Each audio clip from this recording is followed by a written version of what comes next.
A 2-0-1 week for the Florida Panthers saw them not looking so great in their wins and great in their one loss, but they continue to check all the boxes as we still have a quarter of a season before the Stanley Cup playoffs. You're Locked On Panthers, your daily podcast on the Florida Panthers. Part of the Locked On Podcast Network, your team every day.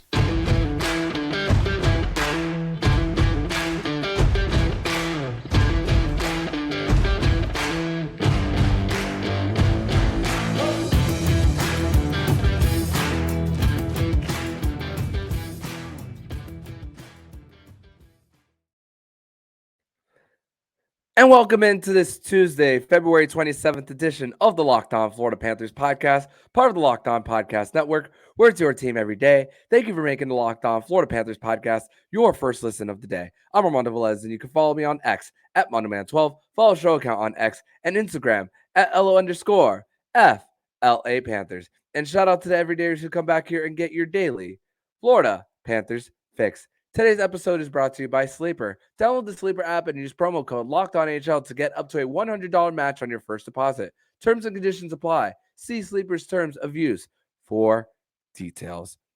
So, Cats fans, let's go right into the week that was for the Florida Panthers, because it was a strange one. Because when you think about this part of the season, the halfway point to the 3/4 point of the season, and when know that you're in a position to be in the postseason, we listed the percentage of the Florida Panthers making it last week when we did Fairbanks Friday. But even then, with the two wins last week against Ottawa and against Washington, you saw a team that didn't really look good in their wins, but looked better in their one loss, which, a few posts away, and then you're talking about a 3-0-0 week.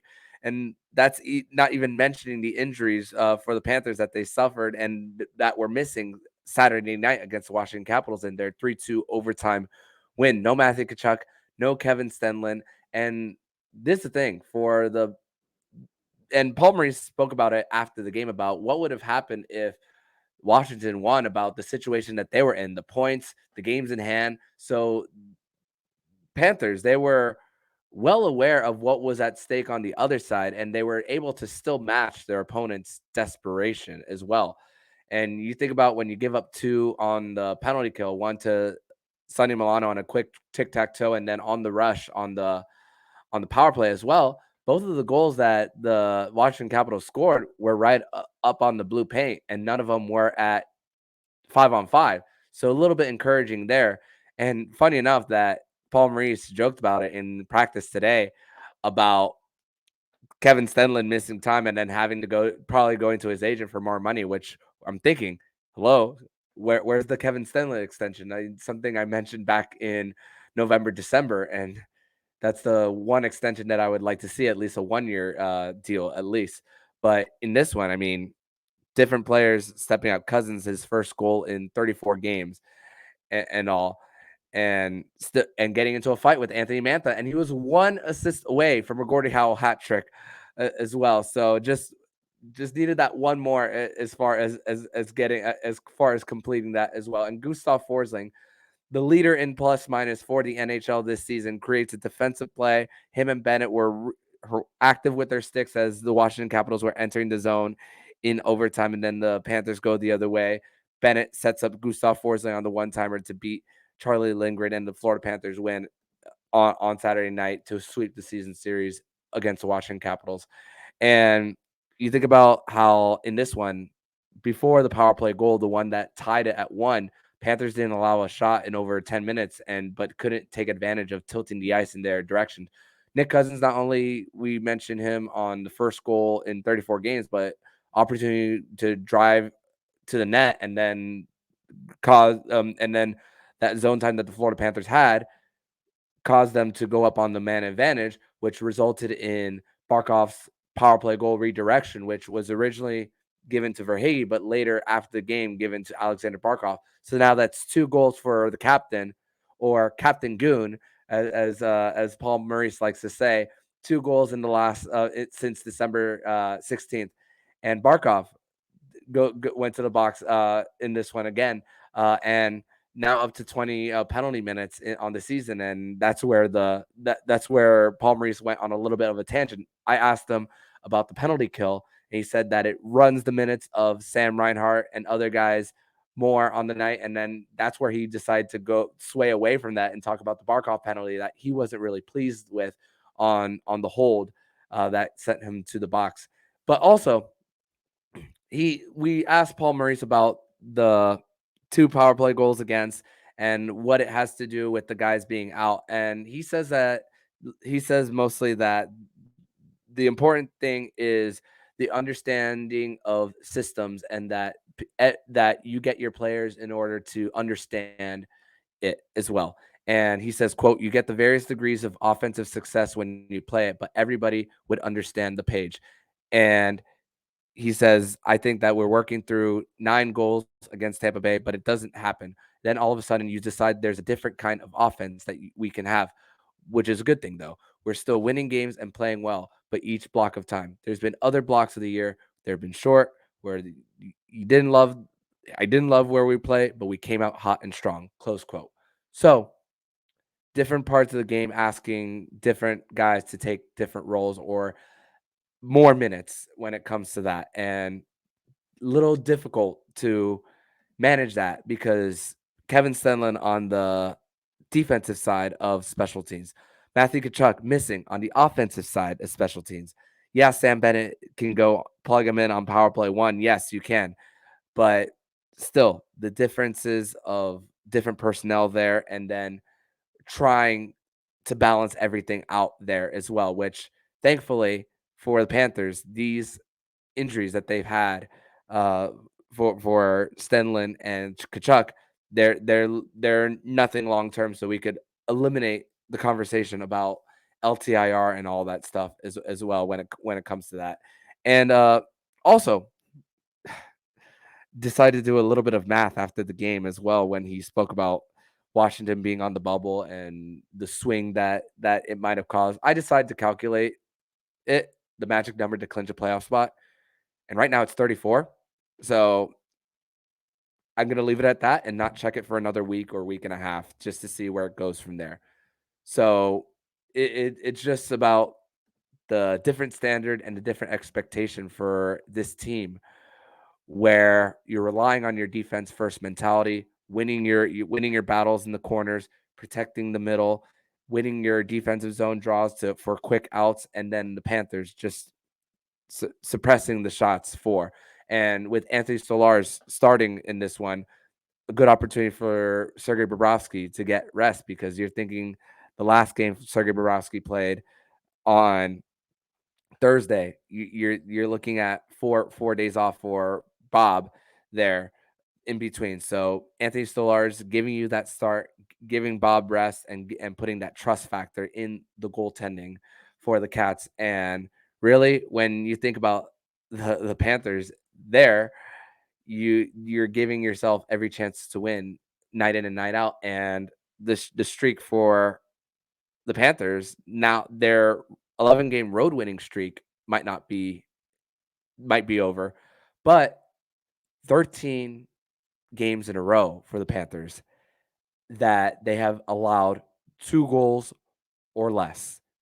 And that's just an incredible feat for the Florida Panthers that they're currently on, that has allowed this stretch for them, as they're 11-2-0 in their last 13.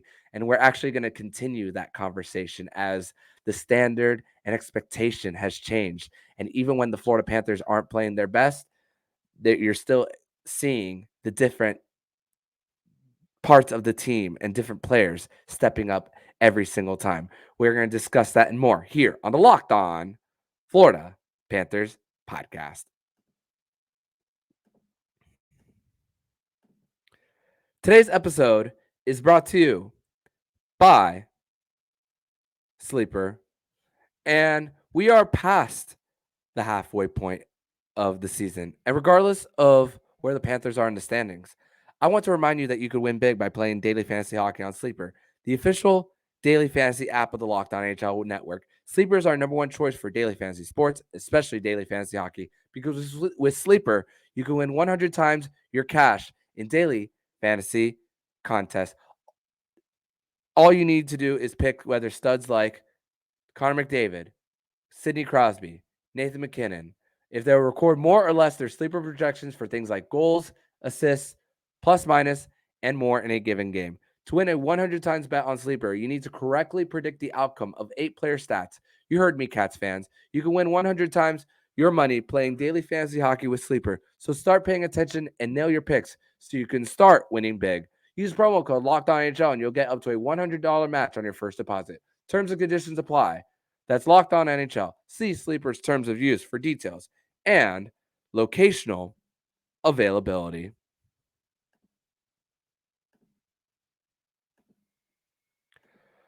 Locked On has launched the first ever national sports 24/7 streaming channel on YouTube, and now it's also available on Amazon Fire TV and the free Fire TV channels app. Locked On Sports Today is here for you 24/7, covering the top sports stories of the day with the local experts of Locked On, plus our national shows covering every league. Find Locked On Sports Today now available on the free Fire TV channels app. Segment number 2 here on this Tuesday, February 27th edition of the Locked On Florida Panthers podcast. Thank you once again for making the Locked On Florida Panthers podcast your first listen of the day here on a Tuesday. So 2-0-1 when once again you don't play your best in two of them in the wins for the Panthers. But it's funny because even for Friday's episode, we didn't say the word shutout until the very end. So it's still weird to say how the Florida Panthers have been shut out 4 times this year. Crazy to think. Opening night, those 2 against Vancouver and Seattle, and then on Thursday, at least those are the ones on the top of my head for the Panthers. But then you think about the 13-game stretch where there are 2 goals or less. We mentioned at the end of the first segment, 11-2-0. But we got to ask ourselves, we spoke about depth scoring for the Panthers, and that's being a need for them at the trade deadline, which we're going to get to more in segment number 3, but let's talk about more of what they've done in the 13 games. And some of the questions might be asked, what's going to happen if you don't get the goaltending? Can your offense score alongside that goaltending if it happens to fold? But in this last 13 games, the Panthers have scored more than 3 goals, in more than half of those games. 7 out of 13 games are where the Panthers have scored more than 3. So they've shown that they have created a lot of separation, gone out to early leads, and very helpful as well. But we've seen the few times that they have come from behind and necessary as well. I mean, Saturday is a perfect example for that. We've seen even after a blown lead on Tuesday against the Ottawa Senators that they were able to still respond that way. And different games in which players that you wouldn't ask to put the team on their back, they're doing it. And if you remember what the first game of that 13-game stretch was, the first game of that was in late January against the Nashville Predators. What was happening in that game? Aleksander Barkov was on the tail end of missing 3 games, and Gustav Forsling was out of the lineup due to the birth of his child. What happens? 26 of 27 for Stoli, 4-1 win for the Florida Panthers. Sam Reinhart gets a power play goal. The road game in Pittsburgh, the second one, Anton Lundell scores twice, and you get depth scoring by Aaron Ekblad and Yona Gadjevich. And speaking of Gadjevich, is he going to be the one to fight Matt Rempe when the Florida Panthers visit Madison Square Garden next week? If you haven't heard the Matt Rempe story, started not even a second of time on ice in his NHL debut, and he already had a fight with Scott Mayfield, had a fight with Nick Delorier during the weekend. So is it going to be Gadjevich fighting Rempe? Is it going to be Lomberg, Tkachuk, Cousins, Bennett? Who knows? I guess we'll wait until Monday if Rempe is still in the NHL by that time. But it's not an over-reliance on one guy. You might see Gus Forsling and his plus minus, which is in the 40s, which is stupid great. But you see him go out against Carolina, and the Panthers still tilt the ice. By the way, shout out to Brandon Montour and logging all those minutes as well. Sergei Bobrovsky, a shutout against Colorado. Back to Anthony Stolarz, a shutout on the road that against Buffalo. The best road GAA in the National Hockey League belongs to Anthony Stolarz as well. So you had a period of time where Ryan Lomberg was getting in on the action. 2 goals in a 4-game stretch. You could plug him on that third line in case of an injury as well. You saw that on Saturday. You're thinking about that if the Panthers were a bubble team, we'd be screaming to the heavens about Sam Reinhart and his goalless streak, which is now at 6, and Barkov 2 goals since December 16th, which I was there for both goals for Aleksander Barkov, the first one against Colorado, and then this most recent one against the Washington Capitals. So maybe I need to be in the building more so that Barkov gets on the board. But hey, you're still getting those contributions from different parts of the lineup too. In the Ottawa game, you got your blue line scoring from Montour and Ekblad too. Which, by the way, Sam Reinhart would need 21 goals in the next 24 games to break the single season record for goals for in a Florida Panthers sweater. 39. Does he get to 60? That we would love to witness history here in South Florida. And here's the great thing. The Florida Panthers might be 12th in goals for in the NHL. And Reinhart might be tops in the league in power play goals. But still, but there's not a single Florida Panther that is in the top 10 in points in the NHL. And it just goes to show the different parts of the lineup that are getting in on the action and getting in on the scoring, contributing as well. That says something. But it's even greater as well when both of your special teams are in the top 6 as well. And don't blink. But the separation between the Florida Panthers and the Winnipeg Jets, as far as goals against, as far as average, is 400th of a point. 0.04. Going back to the different guys stepping up on both ends of the ice, Anthony Stolarz got to speak up about that. He said, quote, "That makes a great playoff team. Guys that are willing to sell out and commit to both ends of the ice," close quote. And we spoke about the plus minus of Gustav Forsling in the 40s. Aaron Ekblad, his is in the 20s, and he missed the first 16 games. And let's go more into how great of a season Aaron Ekblad has had this year, which him and Forsling are our top 3 pair as far as expected goals for percentage, and 50 block shots, 53 hits, and averaging 4.6 shots attempts per game. And it's even better for Aaron Ekblad. On ice for goals on the PK, 121 and 6 goals in 121 minutes. So that is one goal per 20 kills. A 95% kill rate. 11 goals against in 630 minutes of 5-on-5. So that's a goal every 4 games. Think about that.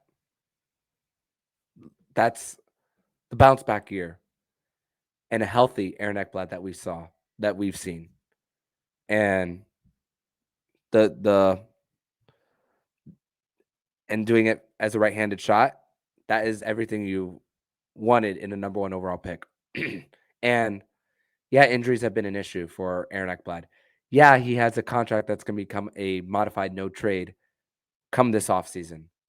So it's not just the guys who are UFAs. We spoke about Forsling, Montour, Reinhart, but Ekblad and Bobrovsky, with their contract terms changing, it's a big years for them as well. And and once again, those guys stepping up, and with Captain Goon, Aleksander Barkov, doing doing it all on the defensive end as well, winning key faceoffs, pickpocketing guys, stick lifting, and creating turnovers that create opportunities for give and go so that he could drive to the net as well and create a screen. That is Sasha Barkov in a nutshell when it comes to his game and his ability to just silently just kill you on a defensive play that could result in transition for a scoring opportunity. And it's great for the Florida Panthers to have that depth where when you see 2-1-0 weeks and you're thinking you want something better, you want something more.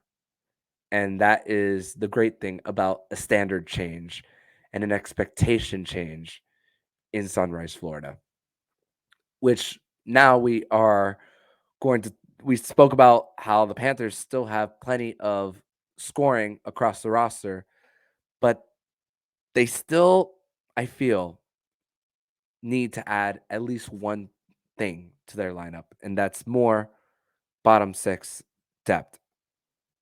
But there has been one name possibly floating around, and he's been on the Florida Panthers before.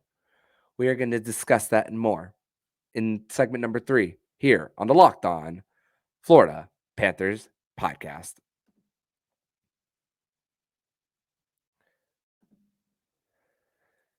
Our next sponsor, once again today, is Camino Consulting. You've heard of our online families and couples course and taken advantage of the Locked On 25% discount at the end of the month. But what happens? What about the live seminars? In both sports and business, the challenge in differentiating candidates and recruits is an endless battle. Everyone can demonstrate their measurables and qualifications, but we all know it is the intangibles that matter when those things are similar. Contact Camino Consulting for their team and management seminars to get a peek behind the curtain and watch our next recruiting class or hiring group become one of the most effective you've ever seen. Both because you identified the right candidates, because you've learned how to communicate and motivate them in accord to their own preferences. But you aren't in business management, you aren't in business management or working with a team? We pay referrals. Make some money, make your workplace and favorite teams better. Every group works better at the end of the year, one than week one. So contact Camino Consulting at caminoconsulting.ca and get on the fast track to understanding.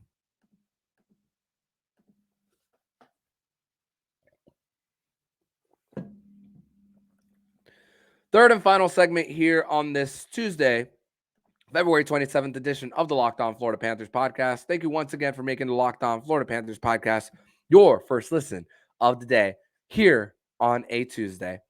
So, the latest 32 Thoughts blog from Elliot Friedman, which was a Thursday release, a little bit of busy when we were discussing when that show specifically going into Friday was mostly focused on the post game for Panthers Hurricanes. But Elliot Friedman, excuse me, Elliot Friedman did not necessarily report anything as far as the Florida Panthers calling Kyle Dubas and the Pittsburgh Penguins about Reilly Smith, but Elliot Friedman has spoken about the fit of Reilly Smith in Pittsburgh, that it just hasn't been there, and has wondered, and the key word is wondered, what about a Reilly Smith reunion in Florida?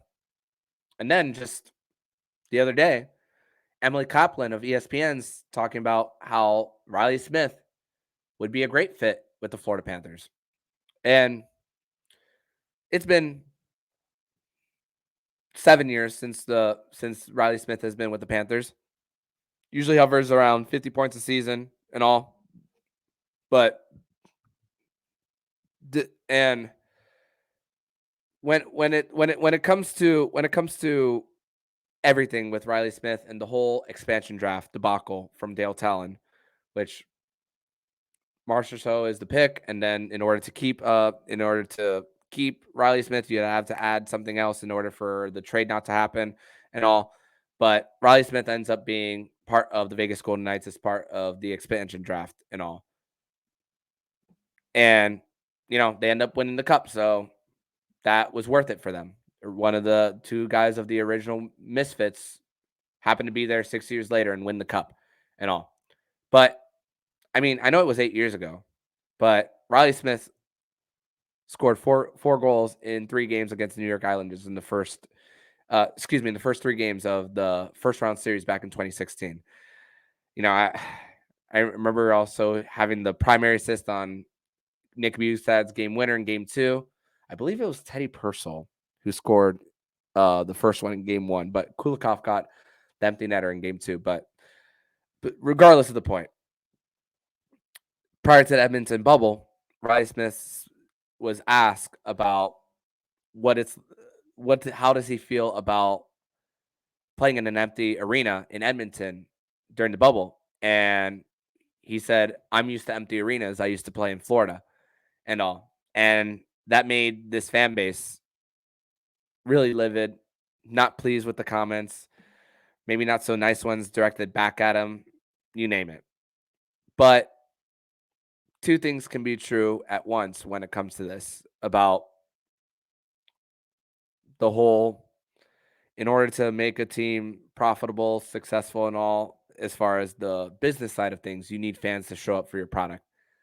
But at the same time, I'm also under the mindset of, if a team is not giving me a reason to go or showing me that they want to win, why would I pay my hard earned cash to pay for a ticket and go? So I understand that as a player, you show up to the rink and you want to play in front of big crowds and all. But if you spend time in a market long enough and see what happens in different sports, like for example, the Marlins. I mean, I've only gone to one Marlins home game in the last 5 years. Why? Because they don't give me a reason to go. You need to show me more if you want me to pay my hard-earned cash to go. But also, like, that's why tickets were so cheap for the longest time, as an incentive to go. Which, again, we can't complain when they skyrocket during the playoffs. Supply and demand. But at the same time, when it comes to what was here then versus now, different head coach, different general manager, and all. So I know the people that remain are the people who cover the team and the fans. Those are the people that remain, and the owner and president. But it's kind of like if you separate for a long time and you show that you have changed, there's a possibility that coming back together and showing that you have the lessons that you have learned in between, you can create that reunion once again. However, this is not even about Reilly Smith's comments. Reilly Smith has term on his contract. He has a year after this year at $5 million. And Reilly Smith can actually be helpful for your team. Gets in the dirty areas, can score on the slot, in the slot. You can find him, and he can rip a one-timer from the flanks too. So he can score in high percentage areas. So as far as the ad, I like it as far as player wise, but contract wise and term wise, I'm not sure if that is a trade that Bill Zito is going to make, because you want that flexibility going into the summer as well. But still, 32 years old and multiple 10 plus goal seasons and all, I think it's a fit, but it's just about the dollars that it comes to that. But you know, going back to the flexibility, if you decide to want to go to after Noah Hannafin in the summer, are you gonna trade for Reilly Smith and that blocks you from it? That's the thing. Same thing if you were to trade for Bushnevich as well, too. So that's one thing that has got to be considered there as well. And going back to who to add and all, seeing the names of Aleksander Barkov. We spoke about that a few weeks ago. Duclair's still out there. And rumor is his market value as far as that could be a 5th-round pick. So you could gain a pick and then get him back and it not cost you as much as well if you were to get him back. And once again, Panthers are not trading Anton Lundell unless the price is right and that you could find someone to replace him on that third line. And crazy enough, the Panthers are playing the Sabres tomorrow, and one of the players there who might be a contract comparable to Anton Lundell right now, who's going to be an RFA this summer, is Casey Middlestat. Came out of his DLC and has made 2.5 the last 3 seasons. And now the Sabres have a decision to make about on him. So that's once again what I think that is going to happen for Anton Lundell. Get that bridge deal. Casey Middlestat was up and down in the AHL, but let's also not forget the year after Anton Lundell was drafted, his year in HIFK in Liga, you could have seen that as his air quotes AHL stint. So that's as far as how he's prepared for this level and once again his value to the team as far as all situations, penalty kill, even strength, power play too, you name it. As far as practice notes, Sam Reinhart did miss practice, but going back to what Maurice said about Stenlund being out, it forces other guys to play more minutes. So with the amount of minutes that Sam Reinhart logged, it was Maurice thought it was best for him to take the day off on Monday for practice. But Matthew Tkachuk and Kevin Stenlund were back, and Will Lockwood filled on that top line, which means if you're seeing Will Lockwood fill in, it's just a placeholder for that. So Sam Reinhart is expected to be fine. Much needed maintenance day. So second matchup now between the Florida Panthers and the Buffalo Sabres. This one coming in Sunrise, but Buffalo, they are 4-1-0 since the last time these two teams met just a few weeks ago up in downtown Buffalo. But also, I want to say congratulations to the fans of Buffalo as they are getting a new jumbotron and a new roof for their matchup. And by the way, it's the second of 3 matchups, not the second of 4. My apologies there. Ukko-Pekka Luukkonen has started all 5 games since the last time they faced, and that was after he was originally injured at morning skate the morning that Luukkonen was supposed to start against the Panthers. So now we're seeing a more consistent goaltending in Buffalo, as well as that after so many questions there with Luukkonen, Devin Levi, Eric Comrie, who was the goaltender that faced off against the Panthers, who had an under 900 save percentage coming into that game. So going to be a little bit of a harder challenge for the Florida Panthers on Tuesday night, this time as they welcome in the Buffalo Sabres to town. But this will be an ESPN Plus / Hulu exclusive, and we will be having Bob Wischusen and Ryan Callahan on the call, 7 p.m. puck drop.